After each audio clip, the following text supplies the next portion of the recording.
the things we never really know as fantasy managers is what happens in the training facilities between games. What are the coaches talking about with their players? What are the players? What tape are they looking at? What game tape? How are they approaching kind of the preparation for the next game? And in particular, how are they approaching it if things are not clicking? That isn't to say, I mean, things could be clicking and you still might approach things differently because every opponent is different and you try to apply your strengths and capitalize on their weaknesses.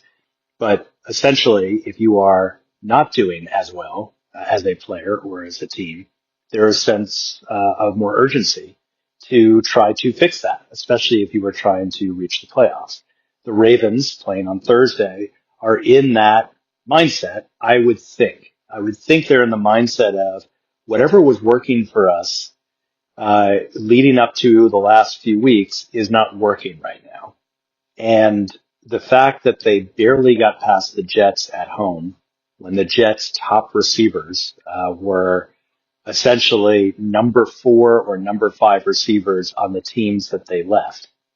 And that they had, a quarterback, a journeyman quarterback that essentially, a depleted defense, everything about it screamed a Lamar Jackson rebound. I thought it would happen. It didn't. I started him in my league because I had to. He's my number 1 quarterback. I urged many others to start him. He flopped. And now I'm left wondering, okay, is this kind of a sign of things to come, or are we headed towards a big rebound this coming week? Namely on Thursday against the Bengals. They face the Bengals 2 of the next 3 weeks. This should be huge on paper for Lamar Jackson and this Ravens offense. But they have gone back-to-back games without a passing score. And the last time that happened was October 2019 under Lamar Jackson, I should say. For all the games that he's played, his first full season as a starter, 2019, that was the last time he had back-to-back 0 touchdown passing performances. The difference back then is that in those games, he rushed for 152 yards on 19 carries, and then in game 2, rushed for 116 yards on 14 carries.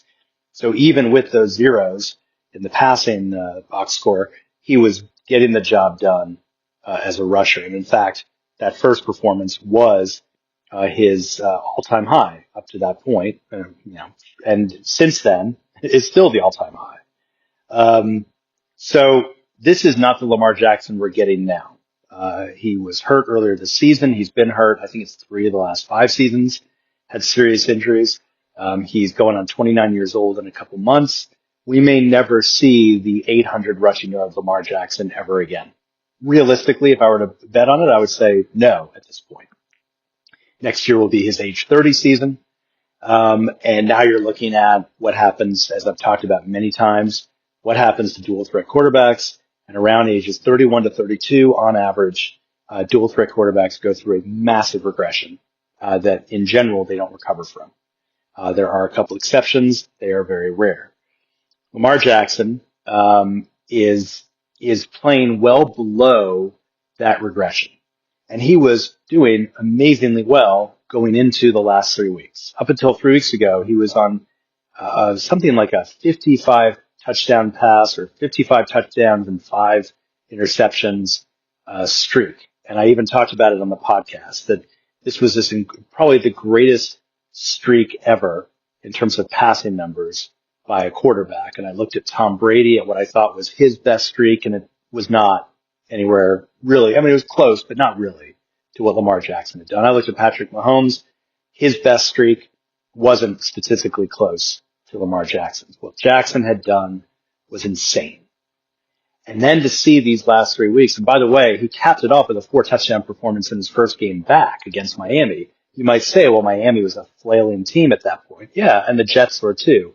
He got 4 touchdown passes in Miami. He got 0 and basically laid an egg at home against the Jets. So I don't subscribe to the idea that it is just injury related, or that that the offense is stagnating because Jackson's not at 100%. I think there's a lot to it. And now it comes down to the things that we don't see. What has happened in the last couple of days? What is their preparation going into tomorrow? And are we going to see a different executed, I'll say it that way, as approach to that game.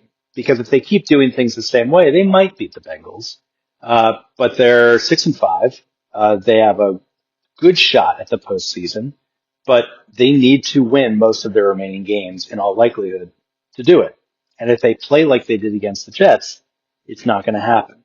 So if you're a fantasy manager and you have to decide, do I bet on Lamar Jackson? Well, you're probably going to, because if you have Lamar Jackson, you might not have a better number two, and you might be cautious about even starting that number two because at any time Jackson could break out. The same goes for Derrick Henry. The same goes for Zay Flowers. Those are kind of the three big names on that team at this point in fantasy where you're basically starting them every game. Maybe Flowers is more of a streamer, but you're essentially looking to start them.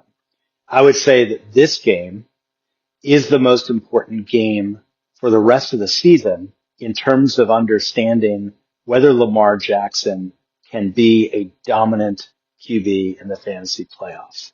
Even despite the short turnaround, since we have had this unprecedented drought for Jackson statistically, this is that point, this 3.5 day period when the team and Jackson, the coaches, are probably trying to figure out how do we shake things in a way that's going to propel this offense back to the way it was before this 3 game stretch. They're the smartest minds. Among the smartest minds, there's probably 100, 150 really smart minds in the NFL. You have to believe that, even if you don't, that there are people on every single team who are trying to figure out how do we improve on what we've been doing. And arguably, Baltimore's offense is in the scary bad position of any playoff aspiring NFL team right now. And so this comes down to, I think, if they can prove that they have figured out what's wrong and can execute a better strategy, I think it's going to bode very well for the rest of the season. If they don't, it is very concerning because the Bengals should be the softest possible matchup for them. And if they can't do it on Thursday at home, I don't know when they're going to figure it out. I'm BJ Riddell, Fantasy Football for Winners. Follow me on the blog. Email me anytime. See you tomorrow.